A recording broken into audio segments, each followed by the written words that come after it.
다른 사람들의 힘을 얻고 용기를 얻고 열정을 품고 주님을 섬기도록 하는 그런 대표 주자가 되시기를 축복합니다. 꿈에라도 다른 사람을 해치기 위한 선두주자가 되든지 대표 주자가 되지 않기를 바랍니다. 싸우기 위해서 앞장서는 사람이 되지 말라는 것입니다. 그런 사람이 있다고 하면 그가 바로 골리앗의 영을 받은 오늘날의 골리앗이 아니겠는가, 그렇게 생각을 합니다. 자, 그런데 블레셋 군대의 싸움을 도두는 자 골리앗이 어떤 사람이라고 했습니까? 이 4절부터 7절까지의 말씀에서 잘 소개를 해주고 있습니다. 블레셋 사람들의 진영에서 싸움을 도두는 자가 왔는데 그의 이름은 골리앗이요 가드 사람이라. 그의 키는 6규빗 한 뼘이요 머리에는 노투구를 썼고 몸에는 비늘 갑옷을 입었으니 그 갑옷의 무게가 놋 5천 세겔이며 그의 다리에는 놋 각반을 쳤고 어깨 사이에는 놋 단창을 메었으니 그 창자루는 배틀채 같고 창날은 철 600세겔이며 방패든 자가 앞서 행하더라. 이렇게 소개를 하고 있습니다. 골리앗에 대한 이 모든 소개를 한마디로 표현하라, 그렇게 하면 무엇이라고 할 수가 있겠습니까? 한마디로 말하면 기골이 장대한 사람이다, 이렇게 말씀을 할 수가 있을 겁니다. 골리앗의 이런 외형적 모습은 이스라엘 사람들이 꿈꾸던 열방의 왕, 열방의 사람 그 자체였습니다. 골리앗을 바라보면 사람들이 탄성을 지를 수밖에 없는 정말 기골이 장대한 사람. 이야, 여러분, 이스라엘 사람들이 사무엘을 제쳐놓고 왕을 구할 때 그 왕이 누구였습니까? 어떤 왕이 그들의 표상이었습니까? 그들이 제시한 왕이 누구였습니까? 이스라엘 사람들이 신정정치를 지나 왕정정치를 요구했을 때에 그들이 요구했던 왕은 이방의 왕들이었어요. 우리가 이미 앞에서 살펴보았습니다. 전쟁이 터지면 제일 선두에 서서 싸우고 그리고 승리를 안겨주는 그런 왕, 키가 크고 그리고 싸움에 대한 어떤 열의가 있고 그리고 번쩍번쩍이는 옷을 입고 말을 타고 뛰쳐나가서 적의 목을 자르고 그리고 승리를 안겨주는 그런 이방의 왕을 그들이 얼마나 사모했습니까? 얼마나 요구했습니까? 안 된다고 함에도 불구하고 그들은 기어코 요구를 해서 사울이라고 하는 왕을 그들 가운데 세웠습니다. 이스라엘 사람들, 그들 앞에서 적군을 향해 큰 소리치며 용맹을 떨치는 그런 사람 얼마나 기대하고 바랐습니까? 큰 소리 한마디에 산천초목이 벌벌 떠는 그런 사람을 그들의 왕의 길을 바라고 요구했던 사람들이 바로 이스라엘 사람들이었습니다. 사랑하는 성도 여러분, 여러분들이 꿈꾸고 기대하고 바라는 사람이 어떤 사람입니까?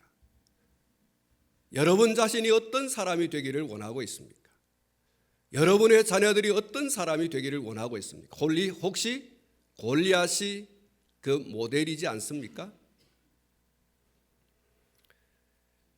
여러분이 골리앗과 같은 외형을 갖고 싶은 꿈과 기대가 혹 없습니까? 여러분의 자녀들이 골리앗의 외형을 담고 싶은 그런 기대가 없습니까? 제가 말하고 있는 것은 골리앗의 외형은 기골이 장대한 그 육신만을 말하지 않습니다. 그 외형이 돈일 수도 있고요, 그 외형이 권력일 수도 있고, 그 외형이 명예일 수도 있고, 그 외형이 학벌일 수도 있습니다. 이런 것들을 가지고 사람들 앞에 떵떵거리면서 사는 그런 꿈을 꾸고 있지 않는가 하는 말입니다. 말 한마디에 사람들이 굽실굽실거리는 그런 갑의 자리에 앉기를 소망하고 있지 않는가 하는 것입니다. 그런데 여러분, 골리앗이 기골이 장대하지만 오늘 이 본문 말씀에 기록되어져 있는 것을 가만히 들여다보면 그가 얼마나 연약한 인생인가 하는 것을 살펴볼 수가 있습니다. 5절 말씀부터 자세히 여러분 읽어보십시오. 머리에 무엇을 썼습니까? 머리에 투구를 썼다고 했습니다. 그리고 몸에 무엇을 입었다고 했습니까? 비늘 같은 갑옷을 입었다고 말하고 있습니다. 다리에는 놋 각반을 쳤다 이렇게 말씀을 하고 어깨 사이에는 놋 단창을 메었다라고 말씀을 하고 7절 마지막 부분에 보면 방패 든 자가 앞서 행하더라 이렇게 얘기를 하고 있습니다. 여러분, 이것이 무엇을 말씀하는 것이겠습니까? 아무리 기골이 장대한 골리앗이라 할지라도 자기 몸을 보호하고 자기 몸을 방어하는 것이 없으면 너무나 연약한 인간이라고 하는 것입니다. 그냥 맨몸으로 나가 싸우면 될 텐데 맨몸으로 나가 싸울 만한 그런 철벽 같은 몸이 아니에요. 그도 가시 하나에 손톱이 찔리면, 손톱 밑이 찔리면 아파서 기겁을 하는 그런 연약한 인간이라는 거예요. 적이 쏘는 화살을 맞으면 죽을 수밖에 없고 적의 칼이 목에 들어오면 그 목에 칼이 찔려 죽을 수밖에 없는 연약한 인간이라는 거예요. 왜 이 노투구를 쓰고 갑옷을 입고 각반을 차고 그리고 단창을 메었을까? 그거 없으면 골리앗도 기골이 장대하지만 연약한 인간에 불과하다라고 하는 것을 이야기하는 것이지 않겠습니까? 투구를 벗고 갑옷을 벗고 각반을 벗고 단창을 내려놓고 방패 든 자를 물리치면 골리앗도 감히 나서서 싸움을 도두는 자가 될 수 없다는 얘기예요. 오늘 저와 여러분이 이러한 사실을 똑똑하게 볼 수 있었으면 좋겠습니다.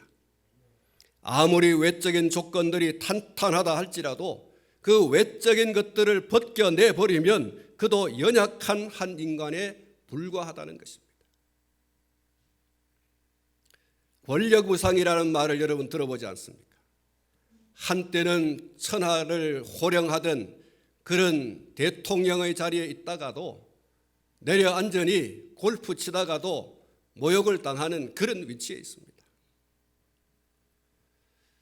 사랑하는 성도 여러분, 외적인 조건들 하나씩 하나씩 벗겨내 버리면 연약한 인간에 불과한 것, 그것이 인생이라는 사실을 오늘 저와 여러분이 잊지 말아야 합니다. 사랑하는 성도 여러분, 골리앗을 너무 부러워하지 않기를 바랍니다. 골리앗을 너무 꿈꾸지도 마시기를 바랍니다.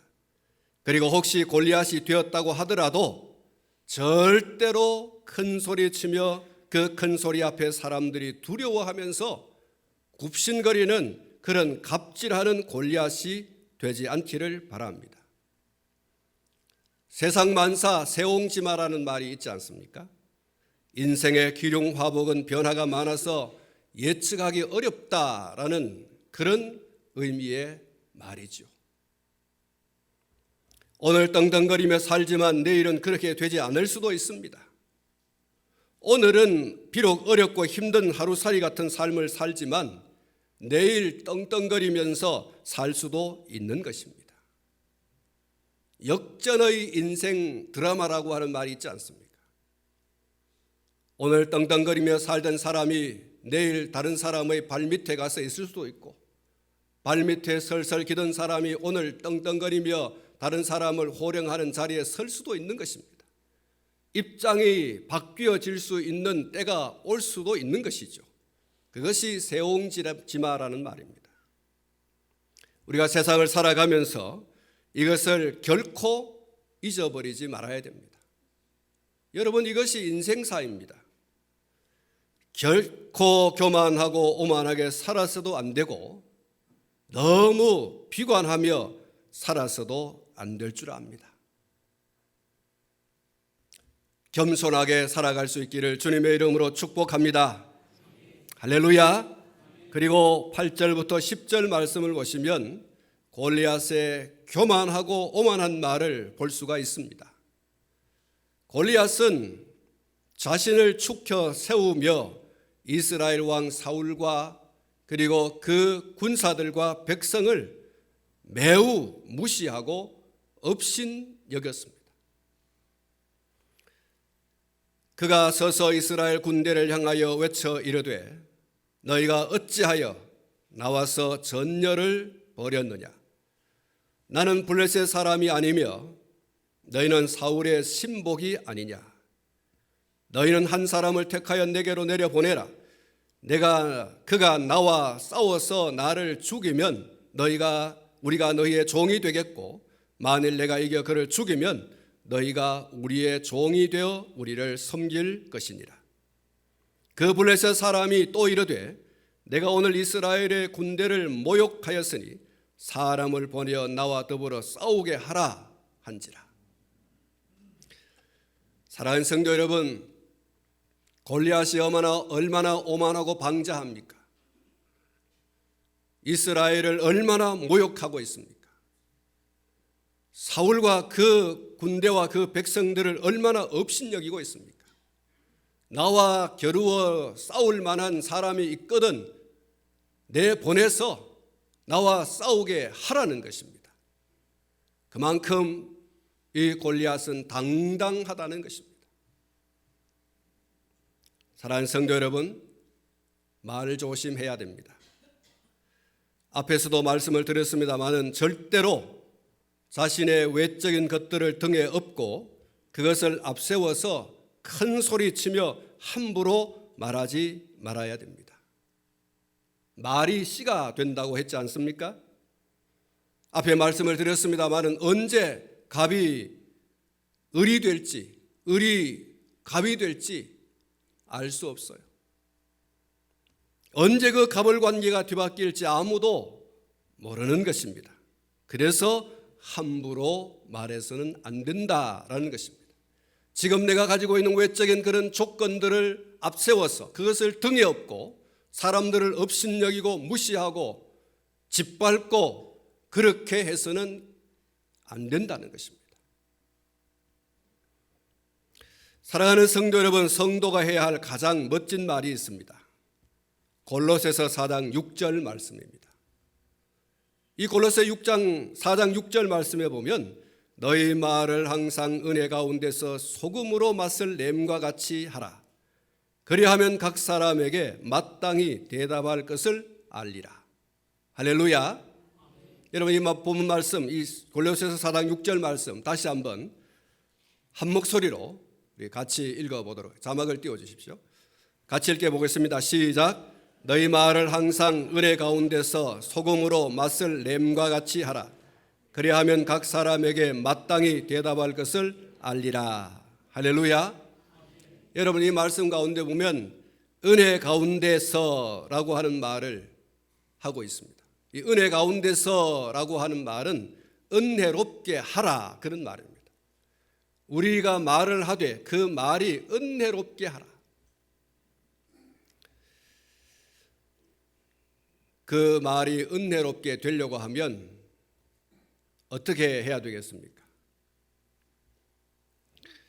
골로새 4장 6절 말씀을 우리가 읽었습니다만 그 말씀 가운데 보면 소금으로 맛을 냄과 같이 하라. 여러분, 우리가 은혜로운 말을 하려고 하면 우리 말에 소금을 쳐야 됩니다. 거칠고 살아온 말이 부드럽게 나갈 수 있도록 소금을 쳐야 됩니다. 이 소금이 하나님의 말씀일 수도 있고 성령의 기름 부음일 수도 있고 여러 가지 의미가 있습니다. 성령이여 오십시오.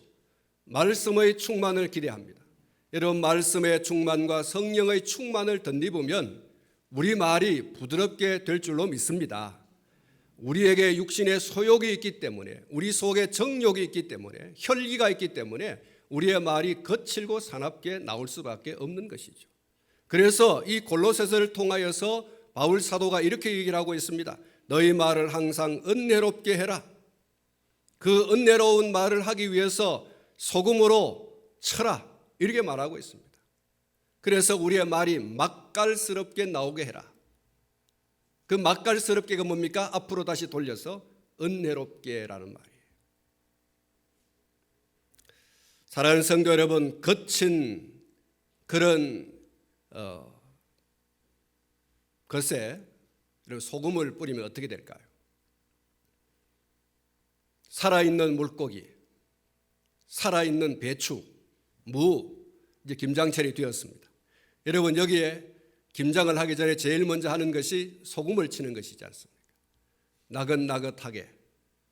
그리고 펄펄 뛰던 물고기가 소금을 치면 그 속에 머금었던 모든 그런 이물질을 토해내고 마침내 나긋나긋하여지죠. 우리의 말에 소금을 치라는 건 그런 의미가 있어요. 우리의 말에 소금을 치면 우리의 말이 나긋나긋하여집니다. 우리의 말이 부드러워지는 것이죠.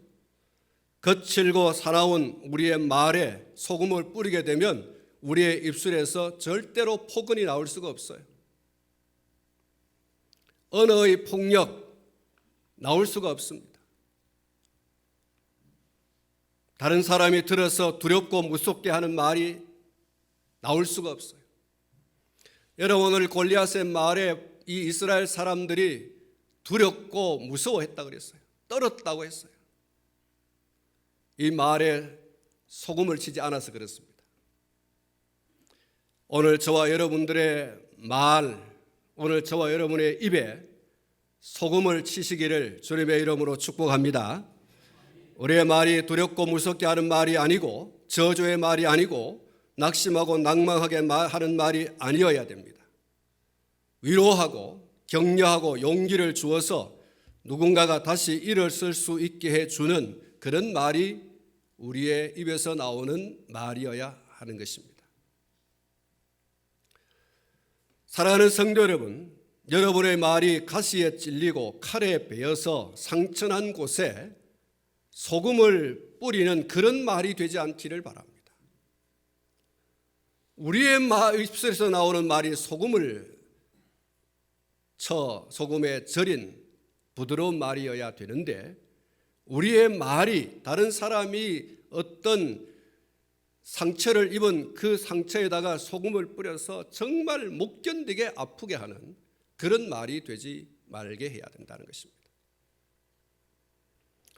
위로하고 격려하고 용기를 주어서 누군가가 다시 일어설 수 있게 하는 이런 말이 오늘 골로새서에서 말하고 있는 은혜스러운 말인 것입니다. 은혜로운 말인 것입니다. 사랑하는 성도 여러분, 내가 말하기 전에 그의 입장에 한번 서보는 조금의 여유를 가질 수가 있다면 우리의 말이 엄청 달라질 것입니다. 영어 단어에 understanding이라고 하는 말이 있습니다. 밑에 서보는 것이죠. 다른 사람의 입장에 서서 한번 생각해 본다면 우리의 말이 거칠고 사나워질 수 없습니다. 우리는 오늘 이 본문을 이어서 나오는 장면들에서 골리앗과 블레셋이 어떤 비참하고 처참한 일을 당하는지를 보게 됩니다. 그래서 소금으로 맛을 내게 하는 은혜로운 말을 골라서 하는 오늘 저와 여러분들이 되어야 되는 것입니다. 제가 말씀을 드리면서 말이 씨가 된다는 말을 했지 않습니까? 골리앗이 그런 말을 했어요. 내가 이기면 너희가 나의 종이 되고 너희가 이기면 나는 너희의 종이 되리라. 여러분, 이 말이 얼마나 무서운 말입니까? 골리앗은 거침없이 그 말을 했거든요. 그런데 그 말을 하고 난 이후에 그는 결국 이스라엘의 대표 주자인 다윗과 겨루지 않습니까? 그 겨룸에서 그는 물맷돌에 맞아서 쓰러집니다. 그리고 그는 이스라엘 사람들에 의해서 죽임을 당하게 되죠. 목베임을 당합니다. 블레셋 사람들은 뿔뿔이 흩어집니다. 사랑하는 성도 여러분, 우리의 말이 그런 의미에서 언더스탠딩, 다른 사람의 입장에 서서 한 번 더 생각해 보는 것입니다. 우리의 말이 소금으로 쳐 은혜로운 말이 될 수 있도록 해야 할 줄로 믿습니다. 이제 말씀을 맺으려고 합니다. 첫 번째는 싸우는 사람이 되지 말자는 것입니다. 두 번째는 외적인 조건들로 큰 소리 치지 말고 그 외적인 조건들 속에 감춰진 내가 얼마나 연약한 인생인가라고 하는 것을 깨달아서 겸손하게 살자는 것입니다. 겸손하게 살자. 그리고 세 번째로 말을 하되 소금으로 맛을 냄과 같은 은혜로운 말을 하자는 것입니다. 오늘 이 세 가지 말씀을 여러분 오늘 우리의 가슴에 새겼으면 좋겠습니다. 우리의 신비, 우리의 뼈 속에 새겼으면 좋겠습니다. 한번 따라하겠습니다. 싸우는 사람이 되지 말자.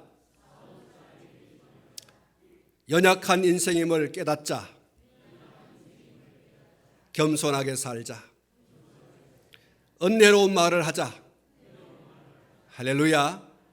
오늘 이 말씀 우리의 가슴, 우리의 신비에 잘 새겨서 하나님의 은총 가운데 살아가는 저와 여러분 되기를 주님의 이름으로 축복합니다.